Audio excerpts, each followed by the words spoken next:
ராஜாதிராஜ ராஜமாத்தாண்ட ராஜ கம்பீர மன்னர் வருகின்றார் என்று காவலாளி முழங்க கம்பீரமாக வருகிறார் சேது அரசர்.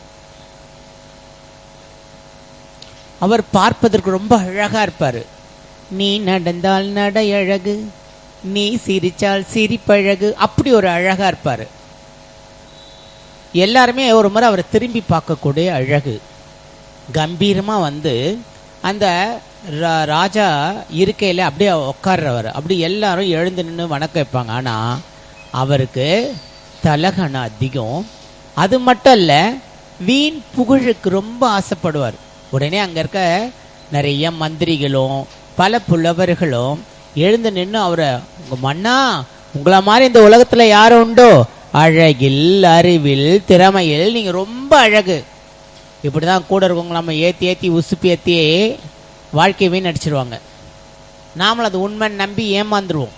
இந்த அரசருக்கு அப்படியே புகழில் ஒரே மயக்கம். புகழுக்கு மட்டும் மயங்கே கூடாது என் பிள்ளைகளே. யாராவது உங்களை புகழ்ந்தால் அதை செருப்பாகவும், யாராவது உங்களை இகழ்ந்தால் அதை மாலையாகவும் போட்டுக்கொள்ள தெரிய வேண்டும். இகழ்ந்தால்னா திட்டுறதில்லை, தப்பு செஞ்சு திட்டுறப்போ இல்லை, நீங்க செய்யாத தப்புக்கு திட்டுனா, உங்களை போய் தப்பா பேசினா, அதான் அதோடைய பொருள். சரிங்களா? அப்படி வரும்போது கம்பீரமா உட்காந்து அன்னைக்கு புலவர் எழுந்திருக்கிற, அரசரே உங்களை போல அறிவானவர் உண்டோ அப்படின்னு ஒருத்தர் புகழ்றதும், ஒரு கவிதை எழுதி வாசிக்கிறதும், இந்த ஏழு உலகத்திலையும் நீங்க தான் சிறந்த அரசன்றதும் அவருக்கு மமதை, ரொம்ப மமதை. அவருக்கு திமிர் அதிகம்.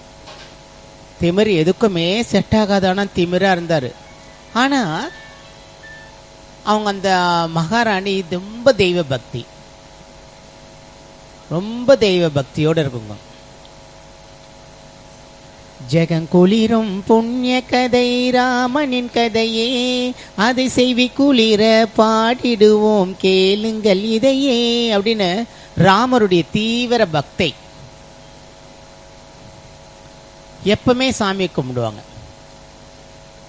ஒரு நாள் என்ன ஆச்சு, அடுத்த நாள் அரசபையில் அதே மாதிரி உட்காந்துட்டு இருக்கும்போது பல நாள்ல ஒரு நாள் என்ன பண்றாங்க, அரசே நீங்க தான் கடவுள், ஏன் இந்த மனிதர்கள் எல்லாம் தெய்வத்தை வணங்கணும், உங்களை விட சிறந்த தெய்வம் எதோ இருக்கா, நீங்க தான் தெய்வம், சாமின்லாம் வேற எதுவும் கிடையாது, சாமி கிடையாது, ஒரு மண்ணம் கிடையாது அப்படின்னு சொன்ன ஒரு அப்படியே புகழின் உச்சிக்கு போயிடுறாரு அரசர். வீண் புகழ்ச்சி அழிவுக்கு ஆரம்பம். சாமியில அவர் அப்படியே நாத்திகனா மாறிடுறாரு. நான் தான் சாமி, வேற யாரும் வேணா சாமி கிடையாது அப்படின்னு ஆயிட்டா, இனிமேல் இந்த நாட்டில் யாரும் சாமி கும்பிடக்கூடாது, சாமின்ற ஒருத்தர் கிடையவே கிடையாது, கடவுள் இல்லை அப்படின்னு சொல்லிட்டு அரசவையிலேருந்து வெளியே போறார். போய் மகாராணி சாமி கும்பிட்டு இருக்காங்க. ராமபிரான் அப்படியே மனம் உருகி வேண்டுறாங்க. அங்க இருக்க சீதாதேவியை பார்த்து மனம் உருகி வேண்டுறாங்க. சீதா கல்யாண வைபோகமே அப்படி பாடி அந்த பாட்டை ராஜா காதுல கேட்கும் போது ஜூழுது. ஊரே என்ன கும்பிடணும்னு சொல்ற, நீ என்னுடைய மனைவி, நீ வந்து ராமரா சீதாவன் கொண்ட ராமா ராமானிட்டு சீதா சீதானிட்டு அப்படி ரொம்ப கோவமா பேசுறாங்க. அப்போ ராணி சொல்றாங்க, கல்யாணம் ஆகும் பொழுதே நான் சொன்னேன், என்னுடைய ராமரை சீத்தையும் நான் கும்பிடுறதுக்கு நீங்க எந்த தடையும் விதிக்க கூடாதுன்னு நீங்க எனக்கு வாக்கு கொடுத்துருக்கீங்க. உடனே ராஜா கோவம் வந்துடுது. ஆமா ஆமா இதையே சொல்லிட்டேரு அப்படின்ட்டு கோச்சிக்கிட்டு போயிடுறாரு. ராணிக்கு ரொம்ப கஷ்டம். ஏன் இந்த மகாராஜாவுடைய புத்தி தடுமாறி போறாருன்னு தெரியலையே, நாளுக்கு நாள் தவறான பாதையில் போற மாதிரி இருக்கு. ரொம்ப மனம் வருகி, பகவானே ராமா எப்படியாவது என்னுடைய கணவனுக்கு நல்ல புத்தியை கூட அப்படின்னு கேட்குறாங்க. இதில் என்னாச்சு, அவங்களுக்கு ஒரு குழந்தை இருக்கு, அவன் பேரு கேது. அவன் அப்பாவோட ரொம்ப மோசம், எந்த நேரமும் மதுபானம் குடிக்கிறது, குடிச்சுக்கிட்டு தள்ளாடுறது, ரொம்ப மோசமா இருக்கான், தவறான கண்களோட இருக்கான். அப்படி அவன் வளர்றான். இதுக்கு இடையில அந்த ராஜா வேட்டைக்கு போலான்னு போறாரு. வேட்டைக்கு போகும்போது எல்லாரும் தேர் ஓட்டிட்டு போகும்போது சும்மானா அப்பாவியால் இருக்க மிருகங்களை வேட்டையிட்டு வரும்போது நிறைய மழை வந்துடுது. மழை வந்தோடனே அந்த தேர் சேரு மொத்தம் சேரு செகுதியாயிடுச்சு. ஒரு வழியாக அந்த அரண்மனைக்குள்ளே வந்துடுறாங்க. இந்த ராஜாவுக்கு ஒரு பழக்கம் உண்டு. என்ன தெரியுமா? நிறைய நாய்களை வளர்ப்பார். நாய் கொடுக்குற முக்கியத்துவத்தை கூட மனுஷனுக்கு கொடுக்க மாட்டார். அப்படி ஒரு இது. அந்த நாய்னா அந்த பரம்பரையே நாய் வளர்க்குற பரம்பரை. நாயாக வளர்ப்பார். நாய்க்கு எல்லாம் முக்கியத்துவம் கொடுப்பார். ஆனால் அந்த முக்கியத்துவத்தை 6 வரை உள்ள மனிதனத்துக்கு அவர் கொடுக்க தவறிடுவார். இதற்கிடையில் வந்த உடனே அந்த தேரெல்லாம் சேராயிருச்சு. அது எல்லாம் கழுவுறாங்க. கழுவி அதில் ஒரு விலை உயர்ந்த மேட் போட்டிருப்பாங்க. அதில் இந்த இதெல்லாம் கழுவின உடனே அந்த மேட்டில் அந்த ஒரு ஸ்மெல் வரும், மாமிச ஸ்மெல் வரும். அது மாதிரி வந்துருச்சு. எல்லாரும் பரவாயில்ல தொடச்சி வச்சுட்டு போயிடுறாங்க. காலையில் வந்து அந்த தேரோட்டியும் அந்த சோல்ஜர்ஸும் நம்முடைய தேரை பார்க்குறாங்க. அதில் நாய்கள் சேர்ந்து அந்த தேரில் இருக்க அந்த மேட் இருக்குல்ல, பீதாம்பரம் மேட், அது மொத்தமே நாசம் பண்ணிருச்சு. எவ்வளோ விலை அதெல்லாம் கொடுத்து வாங்க, பல தோள்களில் செய்கிறது. அது என்னாச்சு தெரியுமா? நேராக போயிட்டு அரசுக்கு போயிட்டு, அரசரே நாய்கள் வந்து இந்த மாதிரி கொதறி எடுத்துருச்சு அப்படின்னுட்டு. அரசருக்கு சம்மகம், என்ன திமிரு, தெருநாய்கள் வந்து கொள்ளுச்சு அப்படின்னு. எப்படி வந்தது அப்படின்னு பார்க்க சுற்றி சுற்றி பார்க்குறாங்க. தேருக்கு கீழே ஒரு பெரிய பைப் இருந்தால் அந்த ஓட்டை இருக்கு. அந்த ஓட்டைக்கு வழியா இந்த நாய்கள் வந்து, தெருநாய்கள் வந்து என்ன பண்ணுச்சு, மொத்தத்தையும் கடிச்சிருச்சு அப்படின்னு ஒரு தீர்ப்பு வந்துடுது. வந்த உடனே இந்த அரசருக்கு ரொம்ப கோபம் வந்துருச்சு. இனி இனி இனி இனி இனி இனி ஒரு நாய் இருக்கக்கூடாது நம்ம நாட்டில், எல்லாத்தையும் அடிச்சு பெரட்டுங்க, சாகடிச்சுனுங்க. அடிக்கிறாங்க, எல்லா நாயும் அடிக்கிறாங்க. அந்த நாயும் ஐயோ உயிர் தப்பிச்சா போதும் காட்டுக்குள்ள ஓடுது. பல நாய்களை அப்பாவி வாயில்லா ஜீவனை அடிச்சு கொடுமைப்படுத்துறாங்க. இது அங்க நேர்மையா இருக்கிற செல்வர் என்ற அந்த அவை முனிவருக்கு தெரியுது. அவை புலவருக்கு சொல்றாங்க. இவர் போய் அரசரை போய் ரொம்ப கஷ்டமா இருக்கு அரசருக்கு. நேர போய், அரசே இந்த வாயில்லா ஜீவனை சாகடிக்கிறது முறையா அப்படின்னு கேட்குறாரு. எவ்வளோ திமிர் இருந்தா என்னுடைய அரச சபைக்குள் என்னுடைய அரண்மனையில் நுழைஞ்சு என்னுடைய தேருடையது இந்த நாய்கள் வந்து குதிரை எடுத்திருக்கோம், அதுக்கு தான் இந்த தண்டனை, நாயே இருக்கக்கூடாது. அப்போ இவர் சொல்றாரு, உங்களது ஃபுல்லாக காம்பவுண்டு போட்டிருக்கு, சுற்றுச்சுவர் ஃபுல்லாக இருக்கு, அப்புறம் நிறைய காவலாளிகள், இத்தனையே மீறி தெருநாய்கள் எப்படி வர முடியும்? அரசருக்கு ஒரு நிமிஷம் நிற்கிறாரு. அப்போ யார் அந்த எந்த நாய் வந்து இது பண்ணியிருக்கோம் அப்படின்னு கேள்வி கேட்குறாரு. யார் பண்ணியிருப்பாங்க? நீங்கள் அன்பாக வளர்க்குறீங்களே, செல்லமாக வளர்க்குறீங்களே, அந்த நாய்கள் இப்படி பண்ணியிருக்கோம் அப்படின்றார். அதற்கு ஒரு போதும் வாய்ப்பில்லை. அவங்களுக்கு நான் உணவு நல்லா தரேன், என்னென்னலாம் அந்த அவங்களுக்கு ஆசை விட அத்தனையும் என் செல்லங்களுக்கு நான் தரேன், அதுங்க இந்த மாதிரி கீழ்த்தரமான விஷயத்த கிடைக்காது, அதுங்களுக்கு தேவையும் இல்லை அப்படின்றாரு. ஒரு நாள் எனக்கு டைம் கொடுங்களேன், அவகாசம், நான் தான் உங்கள் முன்னாடியே நான் சொல்கிறேன் அப்படின்றனே. சரி ஓகே, என்ன டைம்ங்களா? நாளைக்கு நீங்கள் எல்லா நாய்களையும் உங்கள் நாய்களை வர சொல்லுங்க, எல்லா நாய்களும் உள்ளே வர சொல்லுங்க. அரசர் உடனே உத்தரவு போட்டு எல்லா நாயும் நான் வர சொல்லுங்க நாளைக்கு. எல்லா நாயும் வந்துடுது. அரசர் வளர்க்க நாய் எல்லாம் இப்படி டிக்கிட்டு வாலாட்டது. அரசருக்கு ஒரே பெருமை, ஐயோ எவ்வளோ நம்மளை பார்த்து ரொம்ப அன்பா கொஞ்சுதானே. உடனே அவரு பால் எடுத்துட்டு வர சொல்றார். பால் எடுத்துட்டு வந்து சொல்ல உடனே அந்த பாலில் இவர் எடுத்துருந்த சில விஷயத்த பெருமான் கலக்கிறார். கலந்து அந்த நாய்களை குடிக்க வைக்கிறார். நாய் குடிச்ச வச்சுன்னு ஒவ்வொரு நாயும் வாந்தி எடுக்கு. உடனே இவருக்கு அரசருக்கு பதறுது. என்ன பண்ணீங்க ஏன் இப்படி இருக்கீங்க? என்னன்னா அதில் 2-3 நாய் வயிற்றுல இருந்து அந்த தேரில் கிழிச்சிருந்தில்ல, அது உள்ளே போயிருக்கு பாருங்க, அது வாந்தி வழியாக வெளியே வந்துருச்சு. பார்த்தீங்களா? உங்களுடைய அரண்மனை நாய் தான் இந்த தப்பை செஞ்சிருக்கு. இப்போ என்ன பண்ணுறீங்க அப்படின்னு கேட்டோடனே அரசருக்கு ரொம்ப கஷ்டமாயிடுது. கஷ்டப்படனே, புலவரே, செல்வர் புலவரே, என்னை மன்னிச்சிடுங்க, நான் தவறான பாதைக்கு போயிருந்தேன், நீங்கள் என்னை திருத்திட்டீங்க. நான் இந்த உத்தரவு உடனே வாபஸ் பண்ணுறேன், ஊரில் இருக்க எந்த நாயை என் மேலே கொள்ளாதீங்க அப்படின்னு உத்தரவு போட்டுறாரு. சும்மா விடுவான்களா இந்த ஜால்ரா கோஷ்டிங்க? நான் சொன்னேன்ல பஞ்ச புகழ்ச்சி பண்ணுவாங்கன்னுட்டு. அவங்களுக்கு டென்ஷன் ஆயிடுது.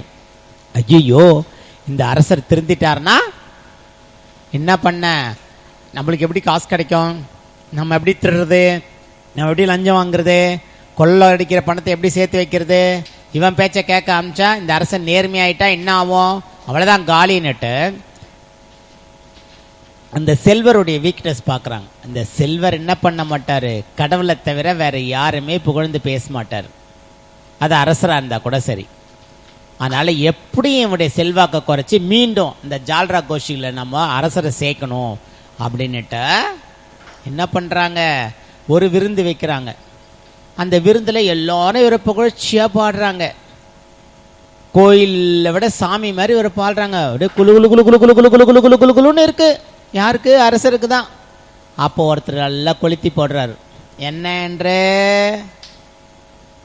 அந்த புலவர் இங்கே வந்தார்னா நல்லா இருக்கும், செல்வர் புலவர் வந்தால் இங்கே ரொம்ப நல்லா இருக்கும் அப்படின்ற சொல்கிறாங்க.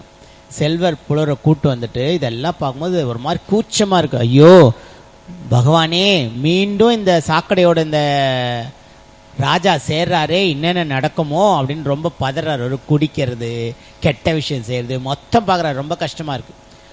அப்போது கொளுத்தி போட்ட ஒரு ஆள், செல்வரே, செல்வ புலவரே, எங்கே நம்ம அரசரை பற்றி ஒரு புகழ்ச்சியாக எவ்வளோ சந்தோஷமாக எல்லாரும் வச்சுக்கிறார், ஒரு புகழ்ச்சியாக ஒரு பாடல் பாடுங்க. உடனே அரசர் நீங்கள் பாடுங்க அப்படின்றாரு. அப்போது அந்த புலவர் சொல்கிறாரு, கடவுளை பணிந்த நான் ஒருபோதும் உங்கள் புகழ்ச்சியை பாட அனுமதிக்க மாட்டாது என் மனசு. நான் ஆண்டவனை மட்டுமே புகழாக பாடுவேன், உங்களை பாட வேண்டிய என்னால் முடியாது. அப்போனா நீ என்னை பற்றி ஒரு புக்கு எழுதிட்டே இருக்க, வம்சமாக ஒரு புக்கு என்னென்ன நடக்குதுன்னு எழுதிட்டே இருக்கே, அந்த புக்கு எடுத்துகிட்டு வா, அதில் நீ புகழ்ந்து பாடலையா அப்படின்னு கேட்குறாரு. உடனே அரசரே அது வேணாம், அந்த புக்கு படித்தா மனசு சங்கடப்படும் அப்படின்றாரு. பரவாயில்ல எடுத்துகிட்டு வாங்கன்னு காவலாளி கூட வீட்டுக்கு போயிட்டு அவங்க வீட்டிலேருந்து அந்த புக்கை எடுத்துகிட்டு வந்துடுறாங்க. அந்த புக்கை திறந்து பார்த்தா அதில் ஒவ்வொரு வரியும், எங்களுடைய அரசர் கேவலமான புகழ்ச்சிக்கு ஆசைக்கு போகிறாரு, இது அவருடைய வம்சத்துக்கு அழிவு, எங்களுடைய அரசர் ரொம்ப திமிர் பிடிச்சவர், யாருக்கு நன்மை செய்யறதில்ல, மக்களை வறுத்து எடுக்கின்றார் அப்படின்னு எழுதியிருந்தது. அப்படி பல வரிகள் பார்த்தோன்னே அரசர் உச்சத்துக்கு போயிட்டார். கோபத்துக்கு கோபம் தான் என்ன ஆகும் தெரியும்ல, ரியல் கோபம் தான். இதை பாருங்க, உங்களுக்கு இன்னும் 1 மாதம் டைம், அதுக்குள்ள நீங்க என்னை பத்தி புகழ்ச்சியா எழுதணும், அப்படி இல்லை கதம் கதம் உங்க கதையை முடிச்சிடும், இந்த நிறைஞ்ச சபையில் உங்களுக்கு தூக்கு அப்படின்னுறாரு. இவர் அமைதியாக போயிடுறாரு. அப்பா, கூட இருக்க அத்தனை ஜால்ரா கோஷ்டிங்களுக்கும் ரொம்ப சந்தோஷம், ஏன் அரசர் திருப்பி நம்ம கைக்கு வந்துட்டாருன்னு திருப்பி இப்போ கூட அனுப்பிச்சிடுறாங்க, நீங்கள் சாமி சாமின்னுட்டு. இது அப்படியே அந்த மகாராணிக்கு காதில் கேட்குது. ஐயோ, நம்ம நாட்டில் நம்ம அரசபையில் இருந்தது ஒரே ஒரு செல்வ புலர் மட்டும்தான் ரொம்ப நல்லவர், அவரே இந்த அரசர் அமிச்சிட்டாருன்னா, அதுவும் அவரை பாவ செயலை அவரை தூக்கில் போட்டால் அது ஜென்மத்துக்கு நம்மளுக்கு பாவம் வருமே, அட என்ன பண்ணுறது அப்படின்னு துடிச்சிட்டு எப்படியாவது அவரை காப்பாற்றினோன்னு பார்த்து தான் குழந்தைகிட்ட, தன் பையன் கேதுகிட்ட உதவி கேட்கலான்னு போனால் அவன் குடிச்சிட்டு பொண்ணோடலாம் தள்ளாட்டு வந்துன்னு இருக்கான். சரி, இப்போ ஏதாவது ஒரு வழியில் காப்பாற்றணும், இந்த பையனை நேர் வழி பண்ணோம் அப்படின்னுட்ட சாமிக்கிட்ட வேண்டிட்டு அடுத்த நாள் அவனை கூப்பிட்டு, ஏறக்குறை இத்தனை வருஷமாக அவனுக்கு பால் ஊட்டி சீராட்டின்னு அவனை வளர்த்துருக்கேன், இது வரைக்கும் அம்மாவுக்கு இது செய்யின்னு அவங்ககிட்ட கேட்டதே இல்லை, எனக்காக இதனுடைய குருவை போய் பார்த்துட்டு வா அப்படின்னு சொல்லி அனுப்புகிறாங்க. தலையெழுத்து, அம்மா இது வரைக்கும் எதுவும் கேட்கலையே, இந்த முறை கேட்டாலே சரி போய் தொலைப்போன்ட்டு அவங்க சமய குருவை போய் அவர் பார்க்க போகிறாரு. அங்கே போனால் ஒரே ஆச்சரியம், அமைதியாக இருக்குது, எல்லாம் பக்தியோடு இருக்காங்க, நல்ல நல்ல கதைகளை கேட்குறாங்க. அது உள்ளே போகும்போதே ஒரு வைப்ரேஷன் புதுசாக இருக்குது அவனுக்கு. இந்த குடிக்கிறது, கேர்ள்ஸோட சுற்றுறது, கேவலமாக இருந்த இளவரசருக்கு இது ஒரு புதுசாக இருக்குது. இந்த குடியெல்லாம் காமிச்சிட்டு, உன்னுடைய தாயார் உன்னை இங்கே 1 மாதம் இருக்க வைக்க. 1 மாதமா? ஏன் உன்னை பெத்த தாய்க்காக நீ 1 மாதம் செலவு பண்ணக்கூடாதா அப்படின்னு கேட்குறாரு. சரி அம்மாக்காக ஒரு மாதம் இருந்து தொலைப்போன்னு இருக்கிறார். முதல் நாள் அந்த குடியில் உட்கும்போது இத்தனை நாள் இல்லாத ஒரு மன நிம்மதி அவனுக்கு கிடைக்கிது. அப்போ அவர் சொல்கிறாரு, முனிவர் கொண்டு வந்து கொடுக்குறாரு, அந்த குரு என்ன கொண்டு வந்து கொடுக்குறச்சே பானையில் சோமபானம், அதாவது தண்ணியில் ஜூஸ் மாதிரி எடுத்து வந்து கொடுக்குறாரு, பூஜை பண்ணதை எலிஞ்ச ஜூஸ் மாதிரி. அதை கொண்டு வந்து கொடுக்குறச்சே முதல் முறையாக, ஐயனே இங்கே குடிக்கிறதுக்கு அந்த கேவலமான எந்த பொருளும் கிடையாது, இது தெய்வீக தண்ணீர், இந்த பழங்களை மட்டும் தான் நீங்கள் சாப்பிட முடியுன்ட்டு அந்த தெய்வீக தண்ணீரை பருகும்போது உள்ளெல்லாம் அவனுக்கு ஒரு இன்பமாக கிடைக்குது.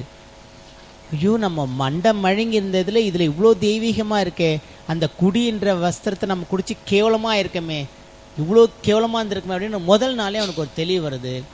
தினசரி அந்த குருவை பார்க்க பார்க்க பார்க்க பார்க்க பார்க்க பார்க்க அங்கே இருக்க நல்ல விஷயங்களை, தெய்வீக பக்தி, எப்பொழுதுமே நல்லதை கேட்கறது, சுற்றி நல்லவங்க இருக்கிறது கேட்க கேட்க கேட்க கேட்க அவன் மனசு ரொம்ப சுத்தமாகி அந்த குடி பழக்கத்துலேருந்து வெளியே வந்து மனசில் ஒரு மனுஷனாக மாறுறான். அப்போ தான் அவனுக்கு கேவலமாக இருக்குது, தன்னை பார்த்தே அவன் காரி துப்பிக்கிறான்.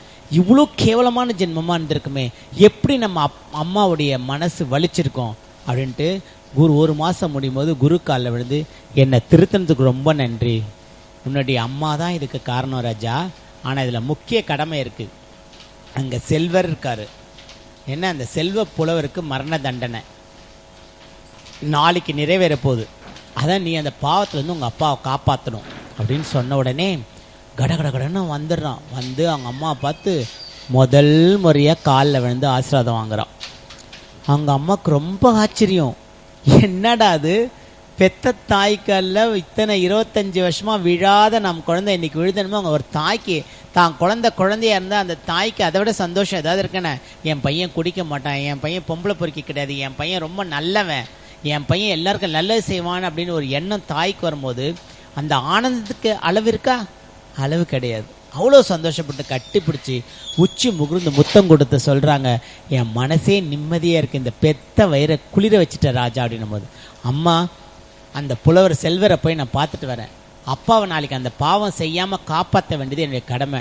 நேராக போகிறாரு, செல்வர்கிட்ட போயிட்டு மன்னிப்பு கேட்டுட்டு, தெரியாமல் எங்கள் அப்பா பண்ணிட்டாரு, நீங்கள் எந்த சாபமும் கொடுத்துடாதீங்க, நீங்கள் வந்து எங்கள் அப்பாவை நான் ஒரே ஒரு நடிப்பு நடிக்கிறேன், அதுக்கு நீங்கள் துணை இருந்தால் போதும், அந்த பொய் தான், ஆனால் அந்த பொய்யில் நல்ல நன்மைகள் இருக்குன்னு அவரை என்ன பண்ணுறாரு, செல்வப்புலவரும் அந்த பொய் சொல்ல ஒத்துக்கிறார்.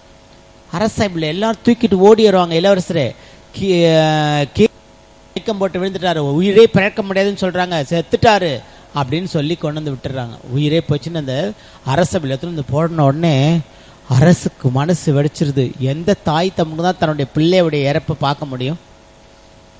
செம கொடுமை அது. தான் குழந்தையோட இறப்பை பார்க்குறதோட ஒரு கொடுமை உலகத்தில் கஷ்டம். வளர்ந்த குழந்தைங்கள் இப்படி இறந்துச்சுன்னா எவ்வளோ கஷ்டம் இருக்குல்ல. அவரை கலங்காத இதயம் கலங்குது, அப்படியே தட தட தடன்னு கண்ணில் தாரா தானே, ஐயோ என் குழந்தைய எப்படியாவது காப்பாற்றுங்களேன், என் குழந்தைய எப்படியாவது காப்பாற்றுங்களேன் என்பது செல்வர் வராரு. செல்வர் வந்து சொல்கிறாரு, என்னங்க நீங்கள் தான் கடவுளாச்சே, உங்கள் பையனை காப்பாற்றுங்க, நீங்கள் தான் எல்லாவும் ஆச்சே, உங்களை தவிர மிகுந்த சக்தி எதுவுமே இல்லைன்னு உங்கள் சுற்றி இருக்கவங்களாம் சொன்னாங்களே, இப்போ தான் உங்களுக்கு சக்தி இருக்கே, மரணத்தில் இருக்கின்ற மரணத்தை அடைந்த உங்கள் பிள்ளைகளை மரணத்தை விட்டு வெளியே வர சொல்லுங்க அப்படின்னு கேட்குறாரு.